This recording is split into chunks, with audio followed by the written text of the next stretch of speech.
السلام علیکم جی، میں مختار حسن ہوں اور میرے ساتھ ہارون الرشید صاحب موجود ہیں۔ پاکستان تحریک انصاف کی قیادت جو ہے وہ ایجیٹیشن بالکل نہیں کر رہی، یا تو وہ کمپرومائز ہو گئے ہیں یا پھر بیک ڈور پہ مذاکرات چل رہے ہیں۔ محمود اچکزئی صاحب کے حوالے سے بھی یہ خبریں آ رہی ہیں کہ وہ بیک ڈور پہ بات چیت کر رہے ہیں اور ستمبر تک خاموش رہنے کا کہا گیا ہے۔ اسی کے ساتھ ساتھ پیٹرول بم ایک دفعہ پھر حکومت کی طرف سے پاکستانیوں پہ گرایا گیا ہے۔ نہ تو بھارت میں پیٹرول کی قیمتیں بڑھ رہی ہیں، نہ بنگلہ دیش میں 16% بڑھی ہیں، پاکستان میں 61% تک ان کو کیوں بڑھایا گیا ہے؟ ہارون الرشید صاحب ہمارے ساتھ موجود ہیں، ان سے بات کریں گے۔ سر، سب سے پہلے پی ٹی آئی کے بارے میں کیا کہتے ہیں سر، یہ جو لیڈرشپ کر رہی ہے اس ٹائم؟ یہ ایک ذرا پیچیدہ صورتحال ہے۔ اس کو اس طرح کہنا کہ وہ سارے کمپرومائزڈ ہیں، یہ مناسب لفظ نہیں ہے۔ دیکھیے، اگر لوگ احتجاج کے لیے نکلنے کے لیے تیار نہیں تو اچکزئی صاحب کیا کر سکتے ہیں؟ دوسری بات یہ ہے کہ آدمی اپنے آپ پہ دوسروں کو قیاس کرتا ہے۔ اچکزئی صاحب کا انتخاب تو انہوں نے اس لیے کیا، عمران خان صاحب نے، کہ وہ سمجھتے ہیں کہ یہ اسٹیبلشمنٹ کے آدمی نہیں ہے، یہ انڈیپینڈنٹ آدمی ہے۔ ان کی تو ایک محدود سیاست ہے قوم پرستانہ اپنے علاقے میں، پشتون بیلٹ میں، جہاں مولانا فضل الرحمان ان کے حلیف ہیں۔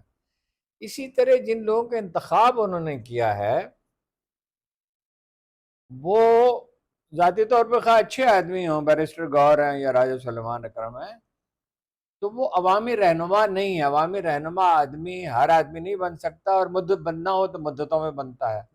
میں تو ان کی دیانت پہ شبہ کرنے کی میرے پاس تو کوئی وجہ نہیں ہے۔ آپ یہ کہہ سکتے ہیں کہ وہ ان کا مزاج مختلف ہے، آپ یہ کہہ سکتے ہیں کہ ان میں سے بعض کمزور لوگ ہیں۔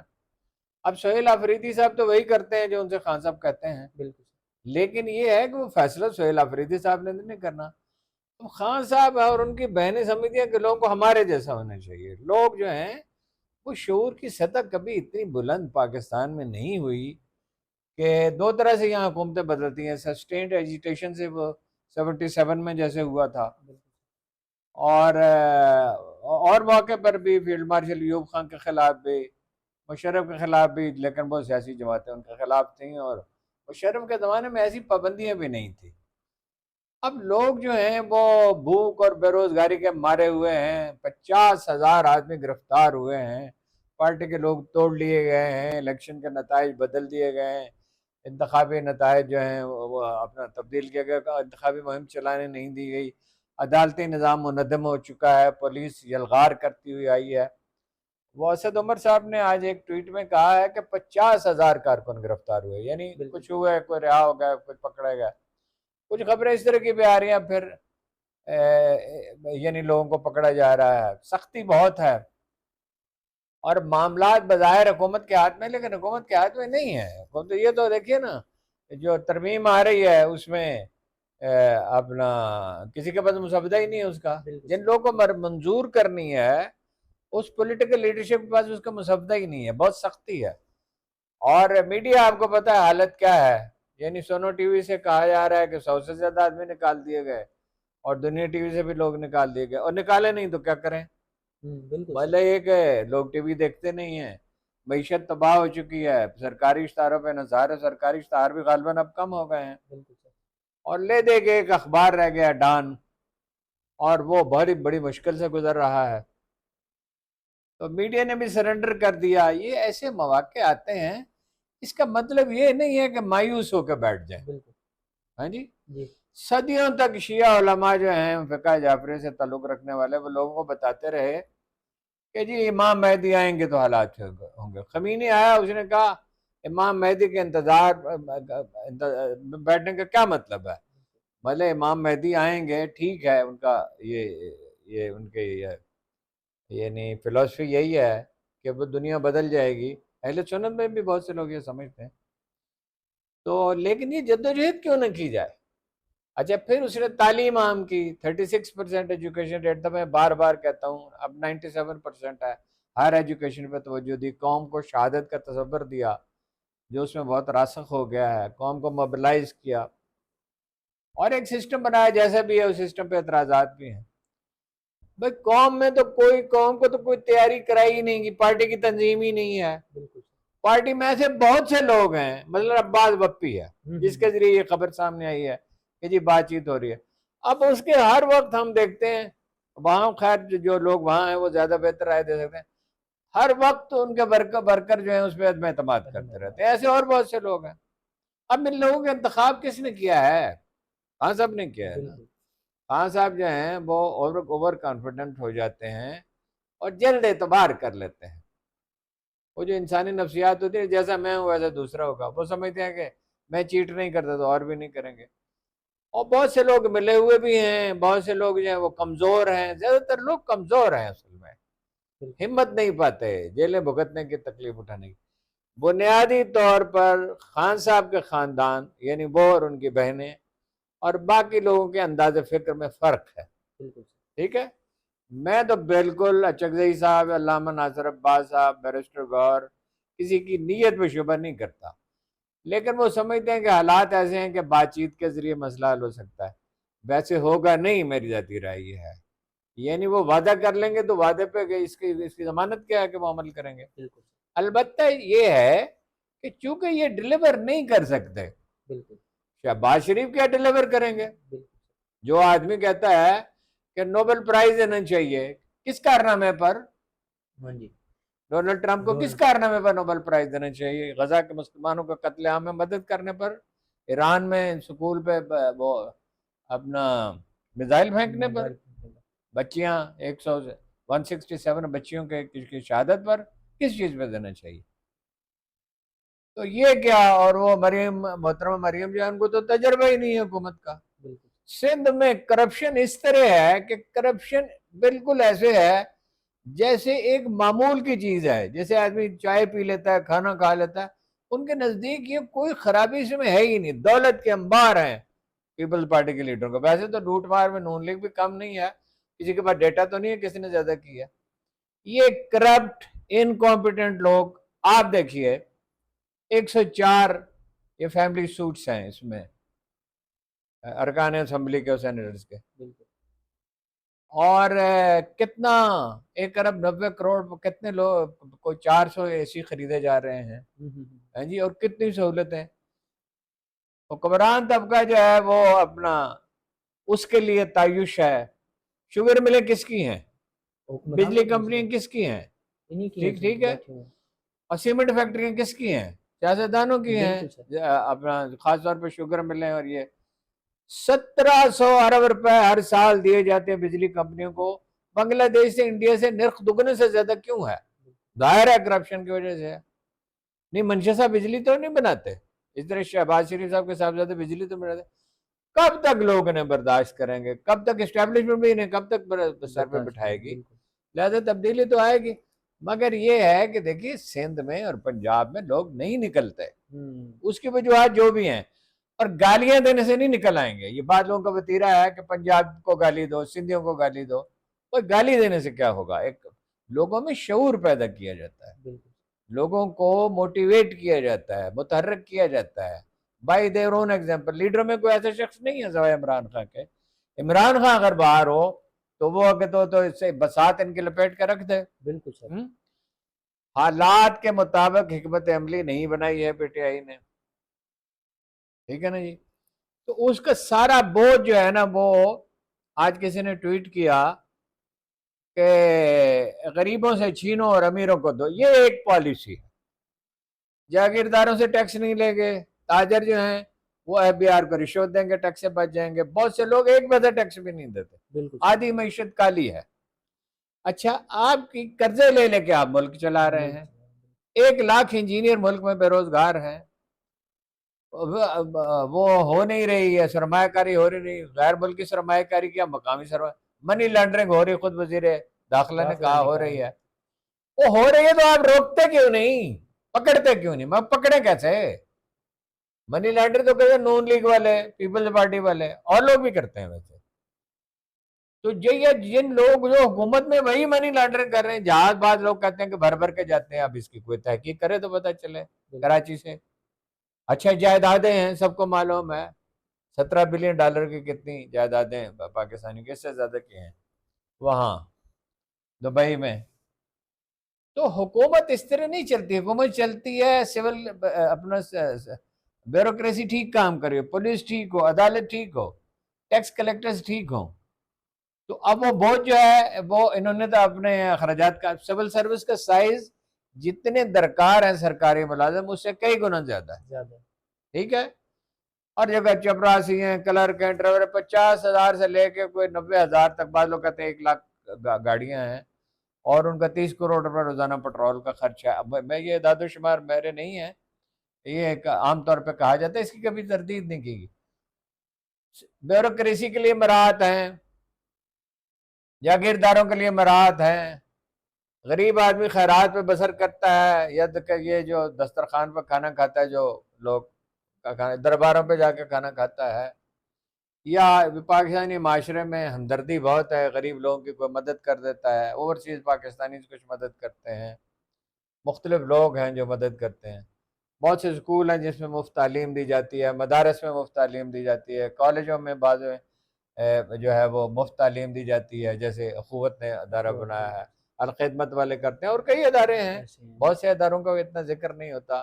بعض جگہ ہسپتال، اینڈس ہاسپٹل ہے اور کئی ہاسپٹل ہیں جہاں مفت علاج ہوتا ہے. الشفا ہاسپٹل ہے، ابھی ایک اور سلسلہ شروع ہے ہاسپٹل کا. تو یہ معاشرہ جو ہے وہ اس پہ چل رہا ہے.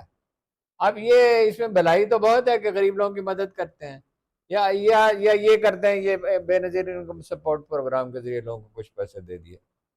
یہ ایک ایسا معاشرہ ہے جو انحصار کرتا ہے، جس کم ہمتی کا شکار ہے. بزدل نہیں، بحثیت مجموعی پاکستانی قوم بزدل نہیں ہے، لیکن ہمیشہ سے یہاں غلامی رہی ہے، بادشاہت رہی ہے، جاگیرداری رہی ہے، اور لوگوں میں جد و جہد کا بلبلہ نہیں ہے، لوگوں میں شعور نہیں ہے. سر یہ پی ٹی آئی کی جو لیڈرشپ ہے وہ علیمہ خان صاحبہ کو ساتھ ملا کے اکٹھے بیٹھتے کیوں نہیں ہیں؟ کیا وجہ آپ کو اور سمجھ؟ یہ تو وہی بتا سکتے ہیں، لیکن ظاہر ہے اپنی انا کے اسیر ہیں، ایک دوسرے کے لیے ریزرویشن رکھتے ہیں. اکٹھے بیٹھنے میں میرا خیال ہے علامہ ناصر عباس صاحب کو انیشیٹو لینا چاہیے. وہ نرمی سے بات کرتے ہیں، سلیقہ مند آدمی ہیں، اور لوگوں کو جمع کرنا چاہیے. ایک حکمت عملی واضح ہونی چاہیے جو بھی ہے، اور اس پہ لوگوں کو اعتماد میں لینا چاہیے. لوگ اب تنگ پڑ رہے ہیں، اب لوگوں نے جلسوں میں جانا بھی چھوڑ دیا. لوگ اب سہیل آفریدی پہ بھی عدم اعتماد کر رہے ہیں، حالانکہ میرا نہیں خیال اس نے کوئی ایسا کام کیا ہو. بات چیت وہ ضرور کرتا رہا، وہ ظاہر ہے بات چیت تو کوئی آپ سے کرنا چاہتا ہے تو آپ کب تک انکار کر سکتے ہیں.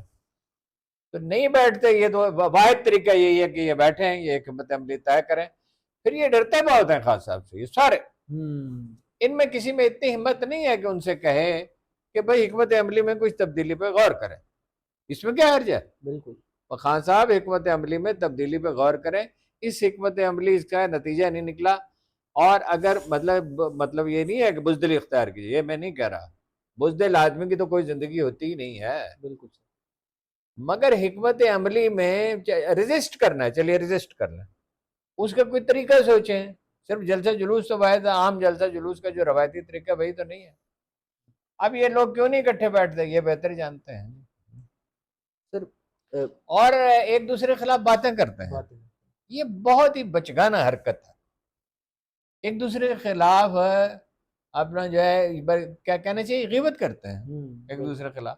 وہ بیٹھ کے ایک جگہ پہ بات کرو، اور بیٹھ کے بات کریں گے تو ہو جائے گا کوئی نہ کوئی فارمولہ طے ہو جائے گا.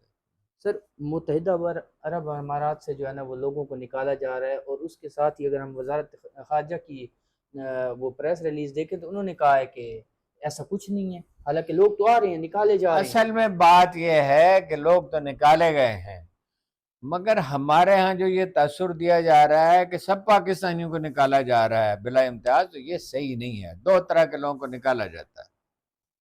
ایک وہ لوگ جو قانون کے خلاف ورزی کرتے ہیں. وہاں قانون کیا ہے کہ جی کوئی ہمارا جسے نقصان پہنچا اس کی تصویر تک آپ نہیں بنا سکتے، کیونکہ اس سے ان کا تاثر خراب ہوتا ہے، ان کی اکانومی تباہ ہوتی ہے. میسج ہی نہیں کر سکتے. وہاں مانیٹرنگ سسٹم ہے، آپ ٹیلی فون جو بھی کر رہے ہیں ان کو معلوم ہے. وہ سسٹم انہوں نے اسرائیلیوں سے غالباً خریدا، اور وہ اسرائیل جیسی ایک ریاست ہے، مطلب ان کے ساتھ ان کا معاہدہ ہے، انڈیا کے ساتھ ان کی دوستی ہے، وہ دوسرے عرب ملکوں کی طرح نہیں ہے. اچھا ایک خاص مکتب فکر آپ کو بتائیے وہ کون سا ہے؟ بالکل. ہاں جی، نام لینے میں بھی کوئی حرج نہیں ہے، ٹھیک ہے نا جی. تو وہ اپنا جو ہے فقہ جعفریہ سے تعلق رکھنے والے جو لوگ ہیں ان پہ ان کو نظر رکھتے ہیں وہ، نظر نکالا جا رہا ہے اور وہ ظاہر ہے کہ اس میں سے کچھ لوگ ایسے ہیں جو ظاہر ہے ایران سے ہمدردی رکھتے ہیں، فطری ہے، ویسے تو سنی بھی ہمدردی رکھتے ہی ہیں ایران سے، بالکل سر. عظیم اکثریت ان سے ہمدردی رکھتی ہے، تو وہ سب کو نہیں نکال سکتے، بڑے پیمانے پہ نہیں، اس میں مبالغہ رہی بھی ہے، یعنی زیادتی تو ہو رہی ہے، نکالا تو جا رہا ہے ان کو، لیکن وہ 17 لاکھ آدمیوں کو یکایک نہیں نکال سکتے، اس سے ان کی معیشت ہی ڈوب جائے گی. وزارت خارجہ کی تردید اس لیے ہے، وہ یہ چاہتے ہیں کہ تلخی نہ بڑھے، اور جب وقت آئے، صورتحال میں کوئی تبدیلی آئے، کوئی بات چیت کر کے معاملہ حل کیا جائے. یہ ضرورت سے زیادہ مؤدب رہتے ہیں نا، اس لیے ان پہ روب بھی ڈالا جاتا ہے، زیادتی بھی کی جاتی ہے. کوئی اور ملک ہو تو کوئی احتجاج کرے، بالکل. تو دوسرا آپ کی تو معیشت ہی انحصار کی معیشت ہے، تو ظاہر آپ کیا احتجاج کریں گے. آج سر 9 مئی ہے 2023 میں. 9 مئی کو عمران خان صاحب کو گرفتار کیا گیا تھا رینجر کے ذریعے، ان کے گریبان میں ہاتھ ڈال کر. آج پھر وہی 9 مئی ہے. آپ کیا سمجھتے ہیں یہ 9 مئی اس سے لے کے آج تک جو معیشت کا حال ہوا ہے اس کے نہیں، معیشت کا ہی نہیں صرف حال ہوا، معاشرہ اخلاقی طور پہ بہت کمزور ہو گیا، تباہ ہو گیا، سول ادارے تباہ ہو گئے. وہ اس سے کچھ حاصل نہیں ہوا. دیکھیے 2 طرح کے لوگ تھے. ایک تو وہ لوگ تھے جنہوں نے کہا لبرٹی چوک سے کہ کور کمانڈر ہاؤس جائیں، جس کو کوئی ضرورت نہیں تھی. بالکل. کور کمانڈر صاحب نے تو یہ فیصلہ نہیں کیا تھا، ہاں جی، وہ تو اس کے ذمہ دار نہیں تھے. احتجاج آپ وہاں کرتے. اب یہ کہا جاتا ہے کہ وہ پی ٹی آئی کے لوگ نہیں تھے. دوسرے یہ اعتراض کیا جاتا ہے کہ بھی اس کی حفاظت کا بندوبست کیوں نہیں کیا گیا. بالکل. تو ظاہر ہے اس میں ٹریپ ہوئے یہ لوگ، جذباتی لوگ ہیں. پی ٹی آئی کے لوگ تو بہت ایموشنل ہیں. آپ دیکھتے نہیں سارا دن اپنا موبائل پہ، ٹویٹر پہ اور اس پہ ٹک ٹاک پہ کیسی جذباتی بیان بازی کرتے ہیں. او بھائی، یہ دل کا غبار نکالنے سے مسئلے نہیں حل ہوتے، دوسروں کو برا بھلا کہنے سے نہیں ہوتے. کوشش، سنجیدہ، شائستہ، منظم کوشش سے ہوتے ہیں. تحقیر کرتے ہیں، تذلیل کرتے ہیں. وہ ویسے نون لیگ والے بھی اس میں کام نہیں ہیں، بالکل. اور وہ تو ہمیشہ سے یہی کام کرتے ہیں، لیکن بجائے تنظیم نہیں ہے پارٹی کی، اس پہ توجہ نہیں دیتے. اور اب تو ایک دوسرے کے خلاف بھی جناب جتھے بن گئے ہیں، ایک دوسرے کے خلاف باتیں کرتے ہیں. تو اس سے دیکھیے معیشت 6% پہ پہنچ گئی تھی، انڈسٹری گرو کر رہی تھی، زراعت بہتر ہو رہی تھی، پاکستان کا امیج بہتر ہو رہا تھا، آزاد خارجہ پالیسی کی طرف جانے کی ہم کوشش کر رہے تھے. تو اپنا انڈیا کو ہم نے ٹھکانے پہ، یہ بعد میں تو جنگ میں تو انڈیا کو بہت زیادہ ڈیمیج ہوا. بالکل. تو لیکن اس وقت بھی بڑی بہادری کا مظاہرہ کیا گیا تھا جب انہوں نے یہاں پہ کارروائی کی بالا کوٹ میں. تو وہاں جو آپ میں 6 جگہ پہ فضائیہ نے بم برسائے، یعنی اہم جگہوں کے قریب. تو معیشت ٹھیک ہو رہی تھی، ہیلتھ کارڈ دے دیا گیا تھا، کفالت گھر کھلے ہوئے تھے، غیر سودی قرضے تک دیے جا رہے تھے، منصوبہ بندی ہو رہی تھی، اور 6% پہ معیشت 5.5 سے 6% تک شرح ترقی تھی. زر مبادلہ کے ذخائر نسبتاً بہتر تھے. تو وہ اگر حکومت رہتی، لیکن وہ حکومت میں جو جنرل باجوہ صاحب کے ہوتے ہوئے یہ کیسے ممکن ہے تو کوئی ڈھنگ کا کام ہو سکے. ہاں جی، پھر بڑا بلنڈر کیا کہ جنرل باجوہ کو ایکسٹینشن دے دی. ہاں جی، تو ان کی اپنی غلطیاں بھی ہیں، اپنی غلطیوں پہ بھی غور کرنا چاہیے. ہر دانا آدمی یہ سوچتا ہے، کہاں خان صاحب تو مانتے ہیں یہ بات، ایکسٹینشن والی بات بھی مانتے ہیں، اور یہ بھی مانتے ہیں کہ عدالتی نظام کو مستحکم نہیں کیا. اور یہ ایک بہت تلخی ہے پی ٹی آئی کے لوگوں میں. او بھائی، یہ ظلم آپ پہ ہوا، اس میں کوئی شک نہیں، بے پناہ ظلم ہوا، لیکن رونے اور چیخنے سے ظلم نہیں ختم ہوتا. بالکل، اور تلخی سے نہیں ہوتا. وہ آپ سورہ یوسف پڑھیں نا قرآن مجید میں، ذرا غور کریں، جناب یعقوب علیہ السلام نے کتنا صبر کیا، جناب یوسف علیہ السلام نے کتنا صبر کیا. صبر سے، تحمل سے، لیکن بہادری سے، بزدلی سے نہیں، مسئلہ حل ہوتا ہے. اسلام آباد اور راولپنڈی کے ساتھ جو اڈے ہیں ان کو دوبارہ 2 دن کے لیے بند کیا جا رہا ہے. کیا پتہ نہیں اب اس کی وجہ کیا ہے. مطلب یہ ہے کہ ایک تو ٹیررزم کا پرابلم ہے، ظاہر ہے ادھر سے کوئی تھریٹ ہے، اور ایک یہ ہے کہ وہ مذاکرات کے لیے بھی ابھی سے ممکنہ نگرانی کی جا رہی ہو. بعض لوگ کہہ رہے ہیں ڈونلڈ ٹرمپ آئیں گے. مجھے نہیں لگتا ہے ڈونلڈ ٹرمپ آئے گا. یہاں کیوں آئے گا؟ وہ ان کی تعریفیں کر کر کے ان کو استعمال کرنے کی کوشش کر رہا ہے. پاکستان نیچرل چوائس ہے اس طرح کی صورتحال میں، ظاہر ہے. بالکل سر. تو کوئی اور ملک اس کے لیے موضوع نہیں ہے، لیکن وہ استعمال کریں گے جیسے پہلے کیا، کر کے چھوڑ دیں گے. سب سے اہم بات یہ ہے معیشت اس کی ترقی کرتی ہے، امن اور استحکام وہاں ہوتا ہے جو جس قوم میں تعلیم ہو، شعور ہو، جو اپنے پاؤں پہ کھڑی ہو، خود کفالت کی طرف جائے. یعنی ایران میں اتنی تباہی آئی ہے، انہوں نے غیر ملکی قرضے نہیں لیے. بالکل سر. ٹھیک ہے، وہ سمجھوتا کرتے ہیں اور غیر ملکی قرضے لیتے ہیں. کئی ملک ہیں جو قرضے نہیں لیتے، مشکل حالات سے گزرتے ہیں. اور یہاں تو جو قرض لیا جاتا ہے وہ اسراف ہی میں ضائع ہوتا ہے نا. فیکٹریاں کس کی ہیں؟ شریف خاندان کی ہیں. دولت کس کے پاس ہے؟ زرداری خاندان کے پاس ہے، چودھری خاندان کے پاس ہے. وہ لے کے بھاگا ہوا ہے منہ سلائی اربوں روپے. ہاں جی، وہ واپس آئے گا اور ممکن ہے پھر اس کو وزیر بنا دیں. بالکل سر. تو یہ بلنڈر کیا نا جی، بہت سے سمجھوتے کیے، بہت سی غلطیاں کی، ان پہ غور کرنا چاہیے. دیکھیے ظلم ہمیشہ انسانوں پہ ہر دور میں ہوتا رہا ہے، ٹھیک ہے، بالکل. لیکن معاشرے میں شعور ہو، احساس ہو اور تنظیم ہو. قائد اعظم کہتے تھے ایمان، پہلی بات ہے ایمان، اتحاد، تنظیم. ٹھیک ہے. تو سر کیا کوئی چانسز آپ کو نظر آ رہی ہیں آگے مستقبل میں ایران اور امریکہ کے درمیان جو یہ تنازع ہے، اس میں مذاکرات ہوں گے یا لڑائی بڑھے گی آگے؟ دیکھیے ضرورت تو دونوں کی ہے مسائلت کی.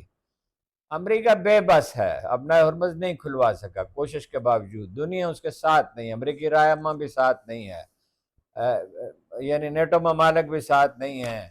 اعلانیہ آوازیں اٹھ رہی ہیں. وہ اٹلی کی خاتون، کیا نام ہے اس کا، وہ تو بہت ہی یعنی شدید اس نے، اور اسپین نے بھی سخت رویہ اختیار کیا. کوئی دونوں کی ضرورت ہے. مذاکرات تو ہوں گے، لیکن گریٹر اسرائیل کا منصوبہ جب تک موجود ہے تو امن عارضی ہوگا، وقتی ہوگا. اب دنیا میں مکمل امن نہیں ہوگا الا یہ کہ یا عالم اسلام سرنڈر کر دے، جو سب لوگ تو نہیں سرنڈر کریں گے. بالکل. ایران تو بالکل نہیں کرے گا، یمن نہیں کرے گا، لیبنان نہیں کرے گا. باقی مسلمان ملکوں کو خاص وہ اپنا ہمت نہیں ہے ان میں. تو مذاکرات ہی ہوں گے، اور کیا آپشن ہے. وہ جنگ سے نکلنا چاہتا ہے، وہ چاہتا ہے کہ بھائی ایسی صورتحال میں باہر نکلے ڈونلڈ ٹرمپ کہ بھائی اس کو یعنی دھچکا نہ لگے اس کی وجہ سے. اس لیے کہ سیاستدان کو یہ فکر ہوتی ہے کہ اس نے الیکشن لڑنا ہے، اس کی پارٹی نے الیکشن لڑنا ہے. صہیونی لابی مضبوط ہے. صہیونی صرف اس میں جوز میں نہیں ہے، عیسائیوں میں بھی ہیں صہیونی. یہودیوں میں تو ویسے بھی ہیں جو مخالفت کرتے ہیں. بالکل. ٹھیک ہے، تو مذاکرات ہی ہوں گے، اور کیا چاہ رہا ہے اس کے سوا کوئی نہیں. اور میرا خیال ہے کہ جلد مذاکرات شاید شروع ہو جائیں. چین کا دورہ ممکن ہے ملتوی ہو جائے ڈونلڈ ٹرمپ کا، یا اس سے پہلے کچھ بات چیت شروع ہو جائے، یا اس کے فوراً بعد ہو جائے. کیونکہ امریکہ جو یہ جنگ جو امریکہ کو بھی بڑی مہنگی پڑ رہی ہے. ہاں جی، تو بات چیت ہی ہوگی فائنلی بہرحال. اور ایران بڑی مضبوطی کے ساتھ اپنے موقف پہ جمع ہوا ہے، اور وہ اگر جمع رہے گا، ڈٹ کے کھڑا رہے گا. طاقت اصل میں نفسیاتی چیز ہے، ڈٹ کے کھڑا رہے گا تو بہتر. میرا خیال ہے جو اصل چیز ہے جس پہ بہت کم لوگ بات کریں، وہ پابندیوں کا خاتمہ چاہتے ہیں. نہر سویز سے آبرائے ہرمز سے آمدن اگر نہ بھی ہو یا برائے نام بھی ہو، اگر ان پہ پابندیاں نہ ہوں، اگر ان کے $120 بلین کے ایسٹس انہیں واپس مل جائیں، اور اگر وہ تجارت کر سکتے ہوں، ایکسپورٹ کر سکتے ہوں اور امپورٹ کر سکتے ہوں، اور اپنی وہاں پہ ایک استحکام پیدا ہو جائے، راستہ تو یہی ہے. لیکن یہ ہے کہ وہ امریکہ اور اسرائیل جو ہیں، امریکی قوم نہیں، حکمران طبقہ اور ڈونلڈ ٹرمپ خاص طور پہ، اور اسرائیل غنڈہ گردی پہ تلے ہوئے ہیں. تو اگر ڈٹ کے کھڑے رہیں گے تو اس کا کوئی مداوع ہو جائے گا، نہیں ڈٹ کے کھڑے رہیں گے تو پرابلم ہوگا. سر پیٹرول پرائسز پہ کیا کہتے ہیں جو ہر ہفتے بڑھائی او بھائی معیشت آپ کی کوئی ہے ہی نہیں، 700 ارب روپے کا گیپ ہے. بالکل فضول خرچی آپ نے کرنی ہے. ٹھیک ہے، کوئی ایوان صدر کے بجٹ میں کمی ہوئی؟ علامتی بھی نہیں ہوئی. پرائم منسٹر ہاؤس کے بجٹ میں کمی ہوئی؟ کسی چیف منسٹر ہاؤس کے بجٹ میں کمی ہوئی؟ یہ مہنگے مہنگے طیارے خریدے، گاڑیاں خرید رہے ہیں، فضول خرچی ہو رہی ہے، جاگیردار ٹیکس نہیں دیتے، بڑا کاروباری بھی ٹیکس نہیں دیتا، اول تو اب کاروباری کوئی نہیں ہے۔ آپ کو پتا ہے سنو ٹی وی سے، دنیا ٹی وی سے لوگ نکالے، کس لیے نکالے گئے؟ لوگوں نے ٹی وی دیکھنا چھوڑ دیا، قوم مایوس اور غیر متعلق ہوتی ہے۔ کراچی والے تو بالکل ہی بیزار ہو گئے۔ تو اس صورتحال میں کیا میں یہ ہوگا ایک دن یہ کہ تبدیلی آئے گی، بالکل تبدیلی آ کے رہتی ہے، تبدیلی نہیں رکتی، وہ اللہ بہتر جانتا ہے کس طرح آئے گی، کب آئے گی۔ لیکن اگر لوگ دیکھیں، وہ قرآن مجید نے بنیادی اصول بیان کر دیا ہے، انسانوں کے لیے وہی کچھ ہے جس کی انہوں نے کوشش کی، لیس للانسان الا ما سعی۔